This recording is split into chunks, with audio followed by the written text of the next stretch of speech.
Bonjour à toutes et à tous. À travers cette vidéo, nous allons proposer un résumé du cours sur les suites numériques en terminale L. Ça, c'est sur la demande de certains élèves de la série L. Alors, on y va. D'abord, définition. Qu'appelle-t-on suite numérique? Une suite numérique, c'est tout simplement une application, souvent notée U. Vous voyez que les applications, c'est noté F, mais pour le cas des suites, généralement, c'est noté U. Et c'est d'une partie A de N à valeur dans R, qui a tout entier N de A associe un réel qui est noté U de N ou bien U indice N, comme c'est noté ici. UN, donc, est le terme général de la suite. Une suite peut être définie en fonction de N. Par exemple, nous avons UN est égal à F de N, tout simplement. Des exemples comme si on a UN est égal à 2N plus 3.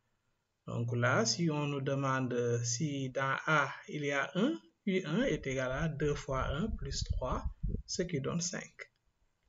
Ou bien, la suite UN définie par UN est égal à 3N moins 8 sur N.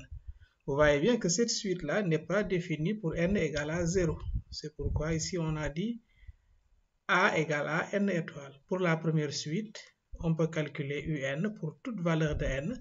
C'est pourquoi A, le domaine de définition donc, est égal à N tout entier. Alors, on peut également définir une suite par une relation de récurrence. UN plus 1 est égal à F de UN en utilisant une fonction F, où le calcul d'un terme dépend effectivement du terme précédent. Ici, on donne un exemple. Par exemple, si on donne également U0 égale à moins 3 et UN plus 1 est égal à 3UN moins 1.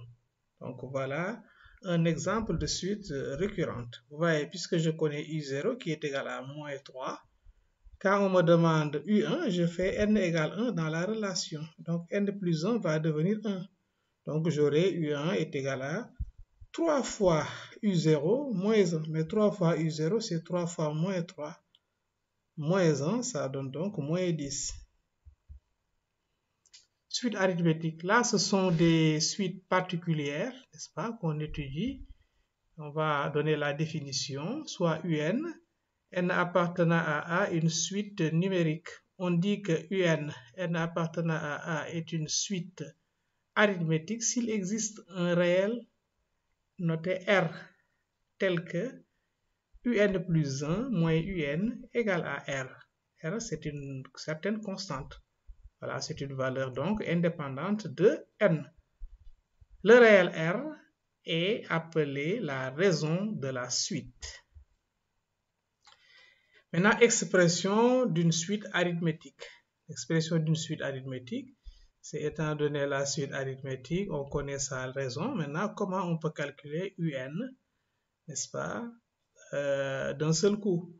Donc ici, on va se placer dans ces hypothèses-là. On a donc UN, N appartenant à A, une suite arithmétique de raison R. Et UN0, donc N0, c'est une valeur qui appartient à N, n'est-ce pas? Et le N0 là également doit être dans A. Un des termes. On peut calculer le terme de rang N par la formule. Voilà, on a donc la formule UN égale UN0 plus, maintenant il faut faire N moins N0 R. Voilà, donc voilà le lien qui lie deux termes d'une suite arithmétique. Donc vous avez UN égale à UN0 et ensuite vous faites la différence des indices que multiplie R, c'est-à-dire N moins N0 que multiplie R. Mettez bien les parenthèses. Alors, si par exemple N0 égale à 0, si N0 égale 0, alors nous avons la formule UN est égal à U0 plus N-0. N-0, donc, c'est tout simplement N. Donc, plus NR. Voilà. Donc, si N0 est égal à 1, alors on applique toujours la formule UN est égal à U1 plus N-1 R. Voilà donc la formule ici parce que N0 est égal à 1. N-1 donc que multiplie R. Donc si on connaît ça, on ne fera plus d'erreur sur l'expression du terme général lorsqu'il s'agit d'une suite arithmétique. Donc regardez où est-ce que ça commence. Est-ce que ça commence à U0? Est-ce que c'est en fonction de U1 ou bien en fonction de U2? Si c'était U2, on aurait UN est égal à U2 plus N-2R. Bien, maintenant, sens de variation d'une suite. Effectivement, pour la définition, nous avons une suite UNN appartenant à A est croissante si pour tout n dans A, UN plus 1 moins UN est strictement positif. La suite UN appartenant à grand A est décroissante si pour tout n appartenant à grand A, UN plus 1 moins UN est négatif. Et la suite UN appartenant à A est constante. Voilà, sur A, si pour tout n appartenant à A, UN plus 1, n'est-ce pas, moins UN égale à 0. Maintenant, cas d'une suite arithmétique, pour une suite arithmétique, soit UN appartenant à grand A, une suite arithmétique de raison R. Si la raison R est positive, alors la suite UN, N appartenant à A est croissante. Si R est négatif, alors la suite UN, N appartenant à A est décroissante. Et si R égale 0, on ne bouge pas, alors la suite UN, N appartenant à A est constante. Somme des termes d'une suite arithmétique. Alors, donc, nous allons considérer une suite arithmétique UN, N appartenant à A, une suite arithmétique. Et maintenant, on se propose de calculer cette somme Sn. Sn égale à UP plus 1 plus UP plus 2 plus etc. Il y a des termes qu'on n'a pas écrits, plus la fin, c'est-à-dire UN. Alors maintenant, comment calculer Sn en fonction de n? Ici, ce qui est très important que tout élève doit connaître, c'est le nombre de termes. Il y a combien de termes ici? Effectivement, pour chercher le nombre de termes, on fait indice final, c'est-à-dire n, moins indice initial, c'est-à-dire p, plus 1. Maintenant, il ne faut pas oublier de mettre plus 1. Donc, le nombre de termes, c'est n moins p plus 1. Ainsi, la somme est donnée par la formule suivante. La somme des termes est calculée à partir de la formule. On dit donc Sn est égal nombre de termes. Le nombre de termes, c'est ce qu'on a dit tout à l'heure. N moins p plus 1 divisé par 2 que multiplie le premier terme de la somme ici, c'est UP, plus le dernier terme de la somme UN. Donc voilà comment on calcule effectivement la somme Sn. Donc généralement, vous connaissez UP. Par exemple, si P égale 0, ça veut dire que c'est U0. Si P égale 1, c'est U1. Donc qu'on donne en pratique dans les exercices. Maintenant, UN, on sait comment on calcule l'expression du terme général avec le paragraphe qu'on a déjà traité. Donc, vous voyez que le calcul de la somme ici, tout ce qui est nouveau, c'est tout simplement le nombre de termes qui se calcule par indice final moins indice initial plus 1. Maintenant, il ne faut pas oublier de diviser par 2. Ensuite, ça, facteur 2, le premier terme UP plus le dernier terme. Maintenant, convergence d'une suite. Une suite UN, n appartenant à n, est convergente si elle admet une limite finie. Donc, si on calcule la limite de UN quand n tend vers plus l'infini, toujours en plus l'infini, si on trouve un nombre réel, alors on dit que la suite est convergente. Nota bene, une suite arithmétique est toujours divergente. Voilà, si elle n'est pas constante, bien sûr. Donc, si R est non nul, alors la suite là est toujours divergente. Maintenant, étudions les suites géométriques. Qu'est-ce qu'une suite géométrique? Une suite géométrique UN, n appartenant à K, est une suite géométrique. Une suite numérique. Donc maintenant, quand est-ce qu'on dit que n appartenant à A est une suite géométrique?